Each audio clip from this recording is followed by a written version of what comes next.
Every now and then, the hard-left media surprise you by putting to air something that is actually insightful, rational and balanced. I guess even a broken clock is right twice a day, and MSNBC were right when they featured journalist Anand Giridharadas, who had this to say about the latest revelations in the Epstein files. Sets of emails. This is from Catherine Rumler, who worked as Barack Obama's White House counsel, Democratic administration, White House counsel, lawyer representing the American presidency. Now, in the way that is normal in American life, she's the chief lawyer for Goldman Sachs. Yeah. Wow. And they're trading advice. She's getting his advice on, should I become attorney general? She's taking the advice of a convicted sex offender on should I accept Barack Obama's potential offer to be attorney general. And he's telling her, she's giving him advice about his situations in life. And in this very striking scene, she describes driving up to New York, and she says, I will stop at a rest stop at some point in New Jersey on my way up to New York, and I will see, no doubt, all these people who are 100 pounds overweight, and I will be shocked by it, and I will be moved to never eat another morsel of food in my life so that I never become like them. I just want to say to people watching this is what people in that class think about you. You don't normally get a glimpse. You see them on TV. You see them on their curated social media that someone else is doing for them. These emails are a glimpse of how people in this Epstein class feel about you. They feel you're a slob at a rest stop that they unfortunately have to stop at to get gas. Let's bring in Sky News contributor Kosha Gator. Kosha, that was precisely my takeaway from reading some of these emails. The utter disdain these people have for ordinary Americans, for ordinary people outside their elite circles.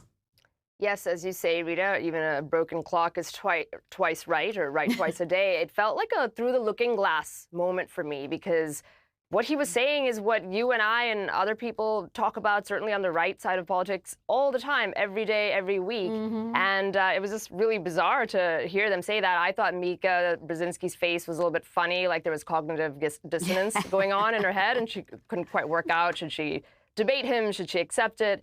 And I also think it was funny because he, Anand, the contributor over there, is part of that same elite class that looks down on most of the rest of us. But it was interesting that he was excluding himself from it and creating this new category called the Epstein class. You could say that that's a super, super elite within the elite. And it was interesting in that it was bipartisan, sort of. He's sort of lumping them together, bipartisan folks whose names are showing up in the Epstein files.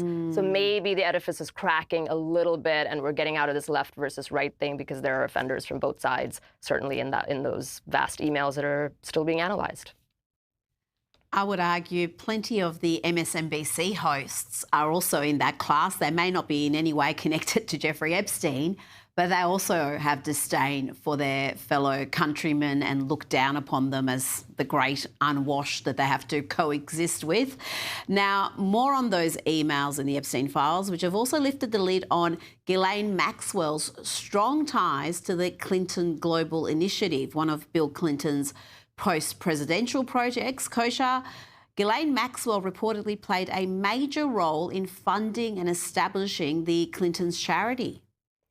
Yes, this gets from bad to worse. We know that Bill Clinton has been named in the files and seen and photographically in the emails along the way for all the salacious stuff with the girls and the women and allegedly, those things in that category. But now there's the other side of it, soft corruption, we call it, because all of these things, the Clinton Global Initiative and other ways in which these folks make money, it may not be illegal on the surface, but you really do know that there are quid pro quo type deals going on in there. People have long reported on that in relation to the Clinton Global Initiative. And this just adds another layer to that of all the people, Ghislaine Maxwell was an instrumental player in setting that up and procuring those donations and funds for them. So I think in the court of public opinion, it's going to be pretty hard for the Clintons to come back. They're kind of out of the main stage of politics anyway, but this is certainly not helping them.